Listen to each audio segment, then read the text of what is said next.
सोनभद्र की इस पावन धरती पर मंचासीन न्याय पंचायत के मुखिया आदरणीय मधुबाला मैम, विद्यालय के प्रधानाध्यापक उमापत शुक्ला सर एवं संकुल शिक्षक संतोष सर, विद्यालय के सभी हमारे सम्मानित शिक्षक, आप लोगों का आभार कि मुझे आप लोगों ने अवसर दिया, बुलाया। इसके लिए मैं आधारित गतिविधि जो होती है उसके माध्यम से बच्चे सीखते हैं और इसमें सबसे महत्वपूर्ण भूमिका जिनकी है वो हमारे अभिभावक बंधु की है। आप लोगों का अपेक्षित सहयोग मिलता रहे, विद्यालय बच्चे आते रहे हैं, निसंदेह बच्चे अपने कक्षा का जो अधिगम स्तर है अवश्य वो पूरा करेंगे। आप सब जानते हैं शासन स्तर से जो मिशन चलाया गया है निपुण भारत मिशन, निपुण भारत मिशन ये कहता है कि हर कक्षा के बच्चों को कम से कम एक जो लक्ष्य दिया गया है वो आना चाहिए। मिनिमम लेवल लर्निंग तय कर दिया गया है कि कम से कम कक्षा 1 का बच्चा है तो उसको इतना आना चाहिए। इसके लिए क्या बनाया गया है, इसका जो चार्ट है किया गया है, जो बाल बालिका के बच्चे होंगे उनको क्या आना चाहिए, दो अक्षर वाले 5 सरल शब्दों को पढ़। जैसे 2 अक्षर से बन गया कल, नल, जल, ये कौन पढ़ ले, जो बाल बालिका में बच्चे हैं जिनकी उम्र है 5 से 6 वर्ष के बीच के बच्चे। जब बाल बालिका के बच्चे इतना सीख करके आएंगे कक्षा 1 में रेडीनेस में अपना वो कदम बढ़ाएंगे तो उनका टारगेट थोड़ा सा बढ़ जाता है। यहाँ पर उनके लिए क्या हो गया है कि 5 सरल शब्दों से बने वाक्य को पढ़ लेते हैं। अब देखिए यहाँ पे वाक्य आ गया, वहाँ क्या था, शब्द था और 1 में क्या हो गया, वाक्य। अब बच्चों को वाक्य पढ़ना है। जैसे ही बच्चा कक्षा 2 में जाता है, कक्षा 2 के बच्चे के लिए टारगेट बढ़ा दिया गया है। यहाँ पर रीडिंग स्केल की बात कही गई है। कक्षा 2 का बच्चा जो होगा वह प्रति मिनट 45 शब्द पढ़ेगा। 45 शब्द इतना मिनट में 1 मिनट में पढ़ेगा और पढ़ने के बाद उसमें से कुछ प्रश्न पूछे जाएंगे जिसमें से 75% प्रश्नों का सही जवाब भी बच्चे को देना होगा।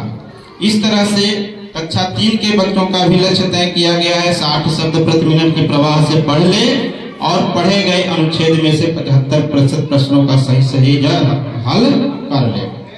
ये जो मिशन चला है पूरा बच्चों का एकदम लक्ष्य तय कर दिया गया है। उसी के अनुसार रेडीनेस में भी हमारे बच्चे पिछले साल के कुछ बच्चे अच्छे कार्य किए हैं, वो निपुण हो गए हैं। निपुण का मतलब अपने कक्षा का जो अधिगम स्तर है उन्होंने पूरा कर लिया है। बच्चों को पढ़ने के लिए शासन स्तर से देखिए प्रिंट रिच सामग्री दी जा रही है। कुल 37 प्रकार के 102 प्रिंट रिच सामग्री उपलब्ध कराई गई है, जिसमें हमारा 40 भाषा के और 62 गणित के ये प्रिंट रिच सामग्री दी गई है, जो आप देख पा रहे हैं यहाँ पे लेआउट किया गया है। इसके माध्यम से बच्चे सीखेंगे। रेडीनेस में एक आया है किट, रेडीनेस किट आया है जो TLM कहते हैं। उसमें भी कई प्रकार के बच्चों के स्तर के TLM दिए गए हैं, उसके भी माध्यम से बच्चे सीखेंगे। हमारा रेडीनेस प्रोग्राम 10 अप्रैल से शुरू हो गया है। इसके अंतर्गत बच्चों को जो इस विद्यालय के रेडीनेस का नोडल टीचर है वह इन बच्चों को समय सारणी के अनुसार सिखाएंगे। आज हम लोग उन बच्चों को का भी उत्साहवर्धन करेंगे जो पिछले सत्र में निपुण हुए हैं कक्षा 1 के, उन बच्चों का भी उत्साहवर्धन किया जाएगा और नव प्रवेशी बच्चों का स्वागत। तो हमारे 1 में नव प्रवेशी बच्चे आपके सामने बैठे हैं। कक्षा 1 के निपुण बच्चे भी हमारे बीच आ जाएंगे, उनका भी उत्साहवर्धन किया जाएगा। इसी तरह से आप सबका सहयोग अपेक्षित मिलता रहे। विद्यालय परिवार को कहीं भी किसी भी प्रकार की दिक्कत हो तो मीटिंग के माध्यम से उसको समाधान किया जाए। गीता में कहा गया है कि नहीं ज्ञानेन सदृशम पवित्र में विद्यते, ज्ञानम मनुजस्य तृतीयम यत्र। यानी कि शिक्षा के समान कुछ भी पवित्र नहीं है और ज्ञान क्या है? मनुष्य की तीसरी नेत्र है। तो इसमें बच्चे को शिक्षा प्राप्त करने का अधिकार कानून स्तर से मिल गया है। 6 से 14 साल के बच्चों से हम काम नहीं कराएंगे, उनको शिक्षा प्राप्त करने का अवसर देंगे। हर माता पिता का यह कर्तव्य है कि बच्चे को विद्यालय भेजे। स्वस्थ शरीर में ही स्वस्थ मस्तिष्क का वास होता है, ये हम सब जानते हैं अच्छी तरह से।